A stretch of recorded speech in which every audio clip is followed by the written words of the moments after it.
இது நான் டைரக்டரோட பெர்மிஷன் கேட்டு சொல்லலாம் அப்படின்னு சொன்னார். இது வந்து ஒரு உண்மையான சம்பவம், நடந்த ஒரு பேஸ்ட் ஆன் ட்ரூ ஸ்டோரி அப்படின்னு சொல்லலாம். எனக்கு ஃபஸ்ட்டு அவர் சொல்லும் போது நிஜமாலே எனக்கு நடுங்கிருச்சு. அந்த மாதிரி ஒரு இன்சிடெண்ட், நம்ம ஊரில் நடந்த ஒரு இன்சிடெண்ட் தான் வந்து இந்த கதையை வந்து பண்ணியிருக்காங்க. இது வந்து நீங்கள் நாளைக்கு பார்க்கும்போது உங்களுக்கு தெரியும் இது என்ன இன்சிடெண்ட்னு. சில பேர் கொஞ்சம் கெஸ் கூட பண்ணியிருக்கலாம். ஸோ ஒரு உண்மையான கதைகள் சொல்லும்போது ஐ திங்க் அது ஆடியன்ஸ்னால பயங்கரமாக கனெக்ட் பண்ண முடியும். ஃபார் எக்ஸாம்பிள் அறம்னு ஒரு படம் நயன்தாரா மேம் நடிச்சிருந்தாங்க. அப்புறம் காப்பே ரணசிங்கம் நான் நடிச்சிருந்தேன் விஜய் சேதுபதி சாரோட.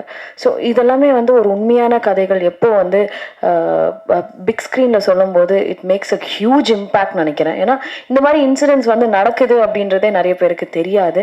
And it will also create ஒரு சோஷியல் அவேர்னஸ். அண்ட் இது மாதிரி நடக்காமல் இருக்கிறதுக்கான நிறைய சேஞ்சஸும் வந்து நடக்கும்.